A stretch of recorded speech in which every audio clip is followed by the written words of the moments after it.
ഒരു ഉളുപ്പും മാനമില്ല അതിനായിരിക്കല്ലേ. കേരളത്തെ സംബന്ധിച്ചിടത്തോളം കേരളത്തൊക്കെ പുച്ഛത്തോടെ തള്ളിക്കളയും കേട്ടോ, പുച്ഛത്തോടെ തള്ളിക്കളയും. അതുകൊണ്ടാണ് ഞാൻ പറയുന്നത് കേരളത്തിൽ ഇത് BJP വലിയ വില കൊടുക്കേണ്ടി വരുമെന്ന് ഞാൻ പറഞ്ഞത്. കാരണം ഇത് ചർച്ചയാവണം. ഞാൻ പറയുന്നത് ഇവരുടെ ഈ ഇരട്ടത്താപ്പ് കേരളത്തിൽ ചർച്ചയാവണം എന്നുള്ളതാണ്. ഇത് ഇരട്ടത്താപ്പ് കേരളത്തിൽ ചർച്ചയായാൽ മാത്രമാണ് ഇത് കേരളത്തിന് പുറത്തേക്ക് വരുള്ളൂ. കേരളത്തിലെ ക്രിസ്ത്യാനികളെക്കുറിച്ച് ഇവരെങ്ങനെയാണ് കണ്ടിട്ടുള്ളത്, കേരളത്തിലെ മുസ്ലിങ്ങളെക്കുറിച്ച് ഇവരെങ്ങനെയാണ് കണ്ടിട്ടുള്ളത്, കേരളത്തിലെ ഹിന്ദുക്കളെക്കുറിച്ച് ഇവരെങ്ങനെയാണ് കണ്ടിട്ടുള്ളത്. കേരളത്തിലെ ഹിന്ദുക്കളെ ഇവർ അണ്ടർ എസ്റ്റിമേറ്റ് ചെയ്യുന്നുള്ളത് ഏറ്റവും പ്രധാനപ്പെട്ട കാര്യം. കേരളത്തിലെ ഹിന്ദുക്കളെ ഇവർ അണ്ടർ എസ്റ്റിമേറ്റ് ചെയ്യുന്നു എന്നുള്ളതാണ്. അപ്പോൾ കേരളത്തിലെ ഞാൻ എല്ലാ കാലത്തും പറയുന്നത് BJPനെ കേരളത്തിൽ തോൽപ്പിക്കുന്നത് കേരളത്തിലെ ഹിന്ദുക്കളാണ്. അവർക്കറിയാം എന്താണ് സംഭവിക്കുന്നത് എന്നുള്ളത്. ഇപ്പോൾ പുതിയ ആൾക്കാർ പാർട്ടിയിലേക്ക് വരുന്നുണ്ടല്ലോ, അവർക്ക് ആലോചിക്കുമ്പം ഇവർക്ക് ഇതിനെക്കുറിച്ച് ന്യായീകരിക്കണം കേട്ടോ. വന്നിരുന്നിട്ട് ഇതിനെക്കുറിച്ചിട്ട് വലിയ ഡെവലപ്മെൻറ്റ് പാർട്ടിയായി കേരളം വികസിപ്പിക്കാൻ വരുന്ന കുറേ പാർട്ടികളുണ്ടല്ലോ, അവർ വന്നിട്ട് ഈ സ്റ്റോറിയെക്കുറിച്ചിട്ട് ന്യായീകരിക്കണം. ഇതാണോ കേരളത്തിൽ വികസനം മാത്രം മതി എന്ന് വിചാരിക്കുന്നത്? കേരളത്തിൽ വികസനം മാത്രമോ? കേരളത്തിലെ സാമുദായിക ഒറ്റക്കെട്ട് വേണ്ട ഇവിടെ? കേരളത്തിൽ കോവിഡ് വന്നപ്പോഴും നിപ്പ വന്നപ്പോഴും പ്രളയം വന്നപ്പോഴും ഉരുൾപൊട്ടൽ വന്നപ്പോഴൊക്കെ നമ്മൾ എങ്ങനെയാണ് കൈകാര്യം ചെയ്യുന്നത്?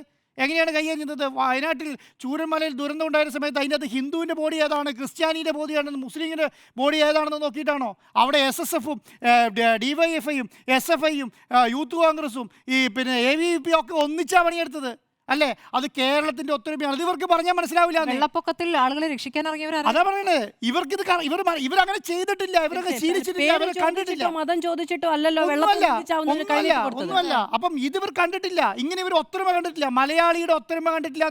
750 കോടി രൂപയാണ് മുഖ്യമന്ത്രിയുടെ ദുരിതാശ്വാസ നിധിയിലേക്ക് വന്നത്. ഇന്ത്യയിൽ ഏതെങ്കിലും സംസ്ഥാനത്ത് വന്നിട്ടുണ്ടോ? ഇവരൊന്ന് പിരിച്ചു നോക്കട്ടെ.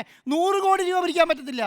ഇത് കേരളത്തിൽ 750. അവിടെ അത് ഇവിടുത്തെ ഹിന്ദുവിൻ്റെ ഉണ്ട്, അവിടുത്തെ ക്രിസ്ത്യാനിൻ്റെ ഉണ്ട്, മുസ്ലിങ്ങളെ ഉണ്ട് ഇല്ലേ? അത് ഏത് ഹിന്ദുവിനാ വീട് വെച്ച് കൊടുക്കുന്നത് നോക്കിയിട്ടാ, ഏത് മുസ്ലിങ്ങൾക്കാ വീട് വെച്ച് കൊടുക്കുന്നത് നോക്കിയിട്ടാ, അല്ലെങ്കിൽ ഏത് ക്രിസ്ത്യാനിക്കാ വീട് വെച്ച് കൊടുക്കുന്നത് നോക്കിയിട്ടാണ്. എന്നിട്ട് വന്നിരുന്നിട്ട് ഉളുപ്പ് മാനമില്ലാതെ ന്യായീകരിക്കുകയാണ്.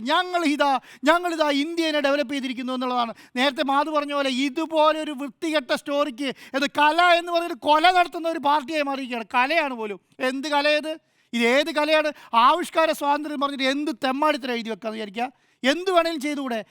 കാരണം കേരളത്തെക്കുറിച്ച് സ്റ്റോറി കേരള എന്ന് പേരിടുമ്പോൾ അറ്റ്ലീസ്റ്റ് ഒരു പ്രാവശ്യമെങ്കിലും കേരളത്തിൽ വന്ന് ഒരു ഹോട്ടലിൽ നിന്ന് ഭക്ഷണം കഴിച്ചാൽ ഇവരത് പറയില്ല. ഒരു ഹോട്ടലിൽ കയറി ഭക്ഷണം കഴിച്ചാൽ പറയില്ല എന്നുള്ളതാണ്. മനസ്സിലായില്ലേ? കേരളത്തിൽ മലയാളിക്ക് കറക്റ്റ് ധാരണയുണ്ടെന്നേ. ട്രെയിലർ പുറത്ത് വന്നപ്പോൾ അതിൻ്റെ ട്രെയിലറിൻ്റെ കമൻറ്റ് മാത്രം നോക്കിയാൽ മതി.